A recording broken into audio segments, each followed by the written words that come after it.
Welcome to DGO TNPSC. நம்ம மரபுத்தொடர் shortcuts பார்த்துட்ருக்கோம். டோட்டலாக 11 வீடியோஸ் முடிஞ்சிருக்கு. இது 12th வீடியோ. நம்ம ஒரு 3/4 கிட்ட வந்து முடிச்சிட்டோம். இன்னும் ஒரு 10 பேஜ் தான் வந்து பேலன்ஸ் இருக்குது. அதையும் வந்து சீக்கிரமாக முடிச்சிடலாம். இதுக்கப்புறம் வரதெல்லாம் வந்து கொஞ்சம் சிம்பிளாகவே இருக்குது. முன்னாடி பார்த்ததெல்லாம் வந்து கொஞ்சம் ரொம்ப வந்து டஃப்பான வேர்ட்ஸ் மாதிரி இருந்துச்சு. இப்போ வரதெல்லாம் வந்து சிம்பிளாகவே இருக்குது.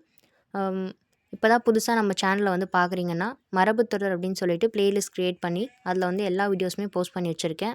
போய்ட்டு செக் பண்ணி பார்த்துக்கோங்க. எல்லாமே வந்து ஷார்ட்கட்ஸோடு தான் இருக்கும். ஸோ அப்படியே ஜஸ்ட் ரீட் பண்ணிட்டு போகிறதெல்லாம் வந்து இல்லை. ரொம்ப சிம்பிளாக இருக்கிற வார்த்தையை மட்டும்தான் வந்து அப்படியே படிச்சுட்டு போகிறோம். ஓகேங்களா? அதே மாதிரி இப்போ டிசம்பரில் ஆனுவல் பிளானர் வரப்போகுது. இப்போ டிசம்பரில் ஆனுவல் பிளானர் வரதுக்கு முன்னாடியே இம்பார்ட்டண்ட்டான புக்ஸ் இருக்கும் இல்லையா, இதுலேருந்து கண்டிப்பாக கொஷின் வரும் அப்படின்ற மாதிரியான புக்ஸ்லாம் வந்து நம்ம ஃபஸ்ட்டே வந்து முடிச்சு வச்சுக்கணும். அப்போ தான் நம்ம ரிவிஷன் பண்ணிவிட்டு எக்ஸாமுக்கு போக முடியும். சும்மா இருக்கிற புக்ஸ் எல்லாம் வந்து இப்போ படிச்சுட்டு வருமா வராதா அப்படின்ற மாதிரி புக்ஸ்லாம் இருக்கும். அதெல்லாம் நம்ம இப்போ படிச்சுட்டு கன்ஃபார்ம் கொஷின் வர புக்கெல்லாம் எடுத்துகிட்டு போய்ட்டு நம்ம பின்னாடி படிக்கக்கூடாது. இந்த இளங்கோமரனார் புக்கு, பழமொழி 400, மரபுத்தொடர் இதெல்லாம் வந்து கன்ஃபார்மாக வர புக்கு. ஸோ அதெல்லாம் நம்ம வந்து முன்னாடியே படித்து வச்சுக்கணும். அப்போ தான் நிறைய டைம் ரிவிஷன் பண்ண முடியும். எக்ஸாமில் கொஷின் கேட்டால் கரெக்டான ஆன்சரை சூஸ் பண்ண முடியும். அதுவா இதுவான ஆசிலேஷனில் வந்து ஆன்சர் வந்து மிஸ் ஆகக்கூடாது. சரிங்களா? ஸோ அந்த மாதிரி வந்து இப்போ நம்ம மரபுத்தொடர் புக்கையே வந்து முடிக்க போகிறோம். நெக்ஸ்ட்டு இளங்குமரனார் புக்கை ஸ்டார்ட் பண்ண போகிறோம். ஓகே, ஸ்டார்ட் பண்ணலாம். ஓகே, தாக்கு பொறுத்தவன். தாக்கு பொறுத்தவன்னா என்ன? நல்லா தாக்கு பிடிக்கிறான். தாக்கு பிடிக்கிறான்னா என்ன? அதில் வந்து சஸ்டெயின் ஆகுறான்னு அர்த்தம். அப்போது உடல் வலிமை உள்ளவன், நல்லா அடித்தா வந்து தாங்குறான்ற மாதிரி உடல் வலிமை உள்ளவன், பெரிய குடித்தனக்காரன். அவனுக்கு வந்து எவ்வளோ கஷ்டங்கள் வந்தாலும் நல்லா தாக்கு பிடிக்கிறான் அப்படின்னா பெரிய குடித்தனக்காரன்னா என்ன அர்த்தம்? அவனால் வந்து அந்த குடும்பத்தை வந்து நல்லா நடத்த முடியுது எவ்வளோ கஷ்டம் வந்தாலும் அப்படின்றது தான் தாக்கு பிடிக்கிறான். அடுத்து தாங்கி தடுக்கிடுதல். தாங்கி தடுக்கிடுதல்னால் தாங்குதல்னால் என்ன? ரொம்ப வந்து கவனிச்சுக்கிறது. தாங்குன்னு தாங்குறாங்கப்பா அப்படின்றாங்கல்ல, அதுதான். தடுக்கிடுதல் அப்படின்னாலும் கவனிச்சுக்கிறது தான். இப்போது நல்லா தடபுடலாக பண்ணுறாங்கன்ற மாதிரி தடுக்கிடுறது. தாங்கி தடுக்கிறது அப்படின்னா தாங்கிறதுனாலே வந்து நல்லா கவனிச்சுக்கிறதுன்னு தான் அர்த்தம். மிகவும் உபசாரம் செய்தல். தாங்கிறதுனாலே நல்லா கவனிச்சுக்கிறது, மிகுந்த உபசாரம் செய்தல். அடுத்து தாட்டு பண்ணுதல். தாட் அப்படின்றது நம்ம இந்த தாட் வச்சுக்கணும். பாருங்கள், யோசிக்கிறது.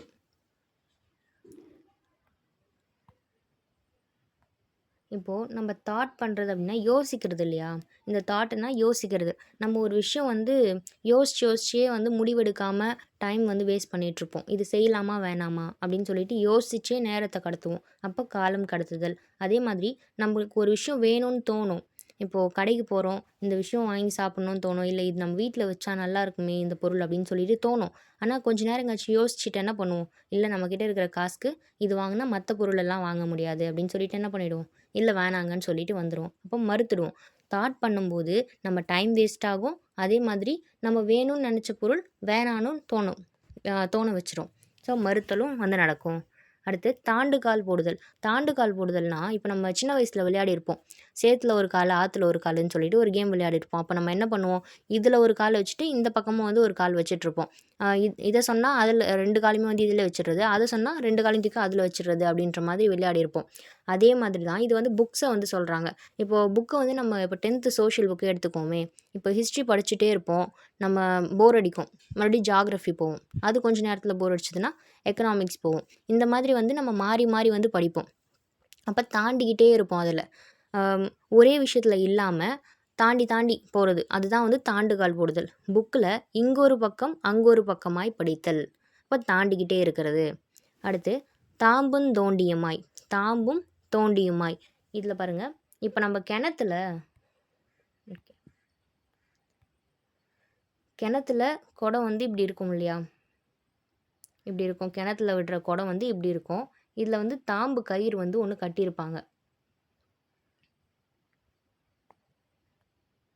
தாம்பு கயிறு கட்டி அதை வந்து கிணத்துக்குள்ளே வந்து இறக்குவாங்க. இப்படி இருக்குன்னா அந்த கிணத்துக்குள்ளே வந்து இறக்குவாங்க.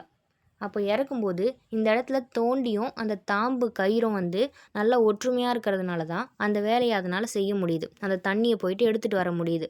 அப்போது தாம்பும் தோண்டியும் எப்படி இருக்குது? ரொம்ப ஒற்றுமையாக இருக்குது. அந்த தாம்பு கயிறும் தோண்டியும் ரொம்ப ஒற்றுமையாக இருக்குது. அதனால தான் அந்த வேலையை வந்து அதனால் செய்ய முடியுது ஓகே, மிக ஒற்றுமையாதல். மிக ஒற்றுமையாதல். அடுத்து தாம்பூலம் மாற்றுதல். தாம்பூலம் மாற்றுதல்னா என்ன? கல்யாணம் முடிவு பண்ணுறது, திருமணம் உறுதி செய்தல், நிச்சயதார்த்தம் பண்ணுறது. அடுத்து தாம்பூலம் பிடித்தல். தாம்பூலம் பிடித்தல்னா இப்போது அந்த நிச்சயதார்த்தத்தை செய்ய விடாமல் ஒருத்தர் தாம்பூலத்தட்டை பிடிச்சிக்கிறாங்கன்னு வச்சுக்கலாம். அவங்க வந்து என்ன கெட்ட எண்ணத்தோடு தான் அதை வந்து செய்வாங்க. அப்போது நயவஞ்சகமாய் கெடுதி செய்ய பார்த்தல். நிச்சயதார்த்தம் நடக்கக்கூடாதுன்னு சொல்லிட்டு தாம்பூலத்தட்டை பிடிச்சிட்டு அது நடக்க விடாமல் பண்ணுறாங்க. அப்போது நிச்சயதார்த்தத்தை கெடுக்க பார்க்குறாங்க. அப்போ நயவஞ்சகமாய் கெடுதி செய்ய பார்த்தல். அடுத்து தாம்பூலம் வைத்தல். தாம்பூலம் வைக்கிறதுனா இப்போது உன்னை மட்டும் தனியாக வெத்தலை பாக்கு தாம்பூலம்லாம் வச்சு அழைக்கணுமா அப்படின்னு கேட்போம் இல்லையா? அப்போது அழைத்தல். தாம்பூலம் வச்சில்னா அழைத்தல். தாம்பூலம் வைத்தல், அழைத்தல். அடுத்து மறைவை வெளியாக்குதல். இப்போது ஒரு ஒரு வீட்டில் வந்து ஒரு குழந்தை வந்து ஏஜ் அட்டன் பண்ணிடுச்சு அப்படின்னா தாய் மாமன் சீராக வந்து தாம்பூலம்லாம் வச்சு சீர் செய்வாங்க. அப்போது அது என்ன நடக்குது அந்த இடத்துல? ஊரில் வந்து எல்லாருக்கும் தெரிய வருது, இந்த மாதிரி வந்து ஒரு குழந்தை வந்து ஏஜ் அட்டன் பண்ணியிருக்கு அப்படின்னு சொல்லிட்டு. அப்போ மறைவை வந்து என்ன பண்ணுறாங்க? வெளியாக்குறாங்க, எல்லாருக்கும் தெரியப்படுத்துகிறாங்க. தாம்பூலம் வைத்தல்னா மறைவை வெளியாக்குதல், அழைத்தல். தாரை வார்த்தல். தாரை வார்த்தல்னா இப்போது தொலைச்சிடுறது, தத்தம் பண்ணுறது. தத்தம் பண்ணுறதுனா இப்போ வீட்டில் பெரியவங்கலாம் இருப்பாங்க. பெரியவங்கக்கிட்ட வந்து அவங்க பசங்க வந்து காசு கொடுப்பாங்க. காசு கொடுத்தா பெரியவங்க என்ன பண்ணுவாங்க? அது சும்மா வச்சுட்ருப்பாங்களா? அவங்களுக்கு எந்த செலவும் இருக்காது. அப்போது பேர பசங்களுக்கு வந்து ஏதாவது வாங்கி கொடுக்குறது, வீட்டுக்கு யாராவது சொந்தக்காரங்க வந்தால் கையில் காசு கொடுத்து அனுப்புறது, இந்த மாதிரிலாம் வந்து பண்ணுவாங்க. யாராவது வந்தாங்கன்னா அவங்களுக்கு டீ காஃபிலாம் வாங்கி கொடுத்து இந்த மாதிரி வந்து கொடுக்குற காசை உடனே காலி பண்ணிவிடுவாங்க. அப்போ அந்த நேரத்தில் வந்து என்ன பண்ணுவாங்க? காசு கொடுக்குறவங்க என்ன பண்ணுவாங்க? உங்ககிட்ட காசு கொடுத்தாலே தத்தம் பண்ணிட்டு சுற்றிட்டு இரு அப்படின்னு சொல்லிட்டு திட்டுவாங்க. அவங்க தேவையில்லாத செலவு வந்து அதிகமாக பண்ணுவாங்க. குழந்தைங்களுக்கு வந்து அதிகமாக பொருள் வாங்கி கொடுத்து காலி பண்ணிவிடுவாங்க அதை. அப்போ உங்ககிட்ட கொடுக்குற காசு மொத்தத்தையும் தத்தம் பண்ணிட்டு சுற்றினிரு அப்படின்னு சொல்லிட்டு திட்டுவாங்க.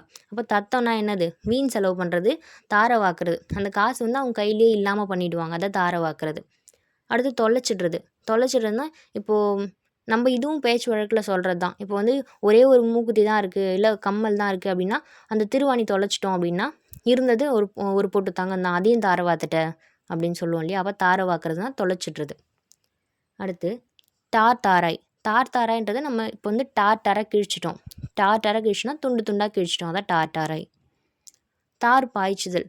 தார்னா இப்போ ரோடு போட ஊற்றுவாங்க இல்லையா? அந்த தார் பாய்ச்சுனா இப்போது அது சைட்லலாம் வந்து அந்த ரோடு வந்து கொஞ்சம் எடுத்துகிட்டு வந்துட்டுருக்கோம். அப்போ அந்த மூலையில் ஓரத்தில் இருக்கிறதெல்லாம் வந்து என்ன பண்ணுவாங்க? நல்லா வந்து கட்டி விடுவாங்க. ஸ்ட்ராங்காக வந்து கட்டி விடுவாங்க. அந்த டார் ஊற்றி ரோடு வந்து நல்லா கட்டி விடுவாங்க. அதான் மூலை கச்சம் கட்டுதல். மூலையில் இருக்கிறது, ஓரத்தில் இருக்கிறதெல்லாம் வந்து நல்லா கட்டி விடுறதுனால தார் பாய்ச்சி அந்த இடத்துல தாரை ஊற்றி மூலையெல்லாம் நல்லா கட்டி விடுவாங்க. இப்போ மூலை கச்சம் கட்டுதல். அடுத்து தாலி பெருகுதல். இப்போ பாருங்கள், இப்போ தாலி செயின் வந்து எப்படி இருக்கும்? இப்படி இருக்கும். இது சைட்லலாம் கொஞ்சம் கொஞ்சம் வந்து போட்டிருப்பாங்க. இதில் இங்கேருந்து மேலே வந்து சரடு வந்திருக்கும். இப்போது அந்த தாலியில் இருக்கக்கூடிய இந்த இடம்லாம் சொன்னோம் இல்லையா? இதெல்லாம் வந்து பார்த்தோம்னா கம்மியாக இருக்குது, ஒரு 2, 3 தான் போட்டிருக்காங்க அப்படின்னா அந்த தாலி செயின் வந்து நிறைய இந்த மாதிரி வந்து நிறைய வேணும் அப்படின்னு நினச்சா என்ன பண்ணணும்? அப்போ கையில் காசு இல்லைன்னு வச்சுக்கோங்க. அப்போது இந்த சரடை விற்று தான் நம்ம இதெல்லாம் வந்து வாங்க முடியும். அப்போது சரடை எடுத்துட்டு நம்ம இந்த தாலியை வந்து என்ன பண்ணுறோம்? அதிகப்படுத்துகிறோம். இப்போ சரடை விற்று தாலியை வந்து அதிகப்படுத்துகிறோம். அப்போது தாலி பெருக்குதல் அப்படின்னா தாலி சரடை அகற்றுதல். தாலியை வந்து அதிகமாக போடணும், அதில் இருக்கக்கூடிய அந்த நிறைய மாங்காய், அப்புறம் வந்து வாழைப்பழம் சீப்பு, அப்புறம் அந்த லக்ஷ்மி பொட்டு இதெல்லாம் இருக்கும் இல்லையா? இதெல்லாம் வந்து அதிகப்படுத்தணும்னா அந்த தாலி சரடை விற்று இதெல்லாம் அதிகப்படுத்திக்கலாம். அதை விற்று இதை வாங்கிக்கலாம் அப்படின்ற மாதிரி. ஓகே. அடுத்து தாழ்ந்து கொடுத்தல். தாழ்ந்து கொடுத்தல்னால் தாழ்ந்து போகிறது, அவங்களுக்கு இணங்கி போகிறது. அவங்க சொல்படியே வந்து சரிங்க சரிங்க அப்படின்ற மாதிரி வந்து தாழ்ந்து போகிறது. இப்போ தாழ்ந்து கொடுத்தல்னா இணங்கி போதல். அடுத்து தாளம் போடுறது. தாளம் போடுறதுனா இப்போ சாப்பிட்ற தட்டு இருக்குது, சாப்பிட்ற தட்டில் சாப்பாடு போட்டு வச்சா சாப்பிடுவோம். சாப்பிட்ற தட்டில் சாப்பாடே போடலன்னா என்ன பண்ணுவோம்? தட்டை திருப்பி வச்சு தட்டிக்கிட்டே இருப்போம். அப்போ அதுதான். அதாவது சாப்பாட்டு தட்டில் வந்து சாப்பாடு இல்லைன்னு அர்த்தம். அப்போ என்ன அர்த்தம்? வறுமையில் இருக்கிறாங்க, அவங்க துன்பப்படுறாங்க அப்படின்ற மாதிரி. அப்போ வறுமையால் துன்பப்படுதல். இல்லைன்னா அம்மா வந்து சாப்பாடு தட்டு மட்டும் எடுத்துன்னு வந்து வச்சுட்டு சாப்பாடு போட மாட்றாங்க. பசங்க என்ன பண்ணுவாங்க? தட்டில் தட்டிக்கிட்டே இருப்பாங்க. "அம்மா சாப்பாடு போடுமா, சாப்பாடு போடுமா" அப்படின்னு சொல்லிட்டு. அம்மா வந்து கோவத்தில் போட மாட்டேன்னு சொல்லிட்டு இது பண்ணாங்கன்னா, சாப்பாடு போடு போடுன்னு சொல்லிட்டு என்ன பண்ணுவாங்க? விடாமல் கெஞ்சிக்கிட்டே இருப்பாங்க. தட்டிக்கிட்டே இருப்பாங்க தட்டை. "நீ சாப்பாடு போடுற வரையும் நான் தட்டிக்கிட்டே இருப்பேன்" அப்படின்ற மாதிரி. அப்போ விடாது கெஞ்சுதல். தாளம் போடுதல்னா வறுமையால் துன்புறுதல், விடாது கெஞ்சுதல். அப்புறம் தாளித்து கொட்டுதல். தாளித்து கொட்டுதல்னா ரொம்ப கோவமாக வந்து இது பண்ணுறது, தாளித்து கொட்டுறது. ஓவரா, அதாவது இங்கே வந்து புனைந்து கூறுதல்னு கொடுத்துருக்காங்கல்ல. புனைந்துனாலே நம்ம வந்து உவமைப்படுத்துறது ரொம்ப வந்து கொஞ்சம் ஒரு விஷயத்த நல்லா இது பண்ணி சொல்கிறது, பில்டப் பண்ணி சொல்கிறது. அதான் வந்து புனைந்து கூறுதல்னு அர்த்தம். தாளித்து கொட்டுறதுனா சின்ன விஷயம் தான் பண்ணியிருப்பாங்க, அது கொஞ்சமாக திட்டினாலே போதும். ஆனால் வந்து தாளித்து கொட்டுறது அப்படின்னா ரொம்ப ஓவராக திட்டுறது, அதுதான் புனைந்து கூறுதல். செருக்கி பேசுதல் அப்படின்னாலும் அதே தான். ரொம்ப வந்து திமிரா இல்லைனா வந்து ரொம்ப கோவமாக அதிகமாக திட்டுறது தான் வந்து செருக்கி பேசுதல், தாளித்து கொட்டுறது. அடுத்து தார் தாராய் கிழிக்கிறது. தார் தாராக கிழிச்சு போகிறது தான் முன்னாடியே பார்த்தோம்ல, அதே தான். சிறு சிறு துண்டுகளாக கிழிக்கிறது. தாறுமாறாக பேசுகிறது. தாறுமாறாக பேசுகிறது, இஷ்டத்துக்கு வாய்க்கு வந்தபடியெல்லாம் என்ன பேசுகிறாங்கன்னு அவங்களுக்கே தெரியாது, அந்த மாதிரி. அதுதான் தாறுமாறாக பேசுகிறது. அப்போ பிதற்றுதல்னால் என்னது? என்ன பேசுகிறாங்கன்னு அவங்களே தெரியாது, அதான் பிதற்றுறது. அடுத்து திட்டுறது, இதுவும் ஓகே தான். அடுத்து தான் தோன்றி. தான் தோன்றினா செருக்குடையவன். இப்போது நீ வந்து நீயா தன்னால் பிறந்துட்டியா அப்படின்னு கேட்டால் சிலர்லாம் என்ன பண்ணுவாங்க? இப்போ வீட்டில் வந்து ஒரு பையன் அடங்கலை அப்படின்னா அப்பா வந்து என்ன சொல்லுவாங்க? நீயே பிறந்துட்டியா, நீயே பிறந்து நீயே வளர்ந்துட்டியா, நாங்கள் உன்னை வளர்க்கலையா அப்படின்ற மாதிரிலாம் கேட்பாங்க இல்லையா? அப்போ அந்த பையன் வந்து என்ன சொல்லுவான் திமிரா? ஆமாம், நானே தான், என் முயற்சியில் தான் நான் வளர்ந்தேன், நீங்கள் என்ன பண்ணிட்டீங்க எனக்கு அப்படின்ற மாதிரி கேட்பான். அப்போது தான் தோன்றி அப்படின்னா என்னது? தானே தான் வந்து வந்துட்ட மாதிரி, ரொம்ப திமிரா வந்து பேசுகிறது தானே அது. தானே தான் வந்துட்டேன் அப்படின்னு சொல்கிறது, திமிரா பேசுகிறது.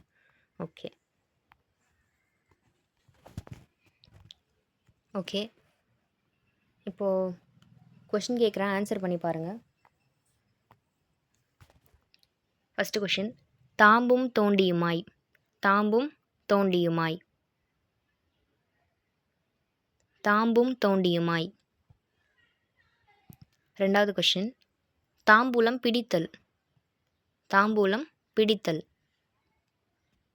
தாம்பூலம் பிடித்தல். தாலி பெருகுதல். தாலி பெருகுதல்.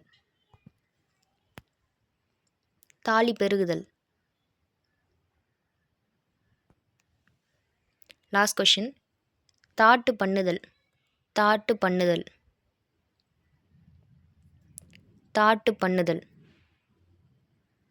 ஓகே, எல்லா கொஷினுக்கும் ஆன்சர் பண்ணியிருப்பீங்கன்னு நினைக்கிறேன்.